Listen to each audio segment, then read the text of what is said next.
Hey guys, welcome back to the Timber Forge. Today I'm going to be releasing the topic for the second data pack challenge. If you're on my Discord server, you might already know it, but this time the data pack challenge theme will basically be vegetation or plant life or anything related to that kind of thing.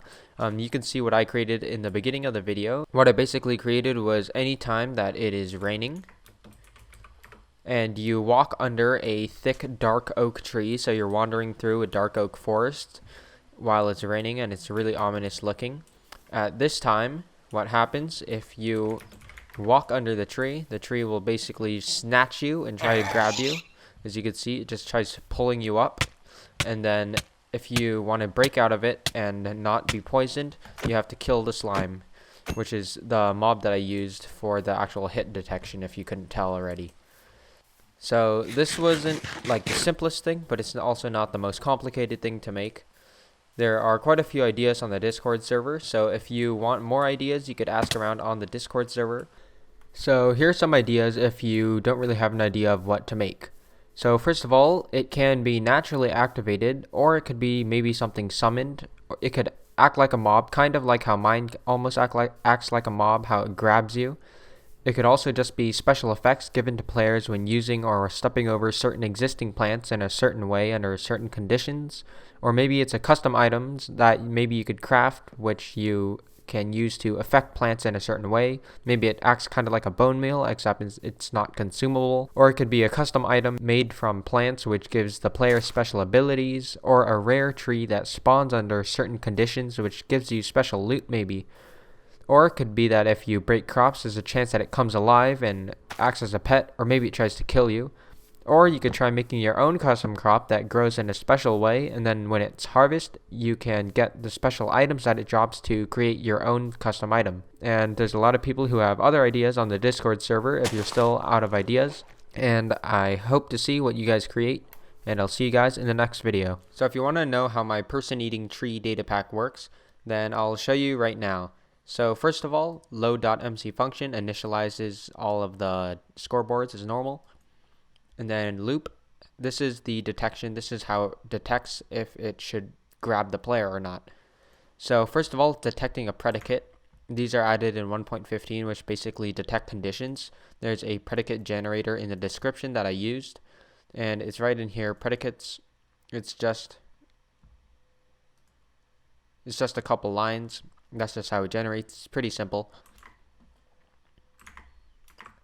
And then so it detects is it raining.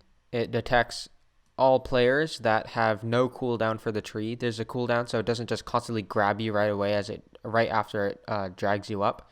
So there's a cooldown, and it's basically detecting if your cooldown is up. And then if the block 8 blocks above you is dark oak leaves, 7 blocks above you, and 6 blocks above you. So it's basically detecting a 3 block thick bundle of leaves above you to make sure that it could pull you into a tree and not just like a flat piece of leaf that you'll just fall through right away. And it's also detecting that there's air above you, because like let's say you're hiding below a mushroom, it doesn't want to pull you through the mushroom because that doesn't really make sense. So it's also detecting that there's air. And if all those conditions are true, then it's going to set the grab sequence to 60. And the reason I have this grab sequence scoreboard is to basically act as a delay so that it can teleport you gradually instead of just teleporting you up in one command and poisoning you.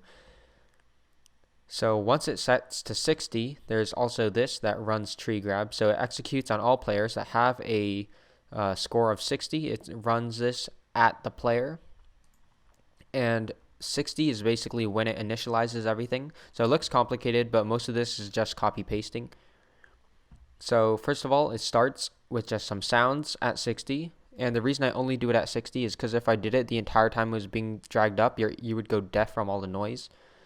So I just have it play the noises at 60 of the tree grabbing you. It's basically like angry, and it just screams at you and grabs you. And then it also summons the slime, which basically detects if you killed the tree that's grabbing you or not. And it summons the slime at a different spot depending on where it detected the bundle of leaves, because if it detected 8 blocks above you, it wants to summon the slime 8 blocks above you. So it's just going to summon a slime that has a empty death loot table because I don't want it dropping slime balls. I could change this later on to drop some loot, but I don't really care about what loot it has. And it has the tag of T grabber. And it also summons armor stands that have the leaves on top. That's how you see the leaves basically come down and grab you up. If you saw at the beginning of the video, when you get grabbed by the tree, there's leaves that go around you and basically pull you up. So those are just invisible armor stands with leaves on their head to make it look like floating leaves. And then now I have at each sequence, it teleports you up a little bit more. So like it starts at 59 and it counts down to 60. It counts down to 0 from 60. And the reason for this is I want the grabbing sequence to last 3 seconds because 20 ticks per second, 20 times 3 is 60. And so it's teleporting you up towards the slime, towards the hitbox so that you could actually kill it. And also it teleports all the leaves up at the same time, so it actually pulls up with you instead of just going down and then you get sucked through the leaves. And this is also that it gives you, once it's able to, if it pulls you up all the way into the slime, so at 1, then it's basically going to give you poison and blindness. And this only counts down from 60, so it goes 60, 59 all the way down to 0, but it actually only goes all the way down to 1, because once it hits 1, it won't actually let you go until you kill the slime. So this gives you poison and blindness continuously until it stops being at 1. And in order for it to stop being at 1, it has to detect that you killed the slime. So what happens is once you kill the slime, it kills all of the grabber leaves. So those leaves that were summoned that to make it look like the tree is grabbing you had the tag of T grabber leaf. So it's basically killing all the grabbing leaves. Once it detects that the slime is dead, then it will set the sequence to 0, which will end the poison and the blindness.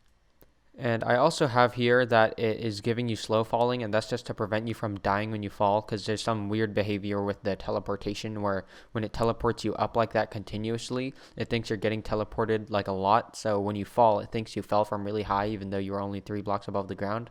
So I just made it give slow falling so that you wouldn't die on impact if you happen to fall through the leaves.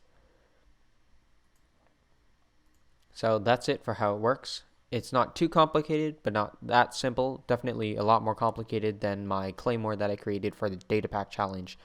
But I hope to see what you guys create, and I'll see you guys in the next video.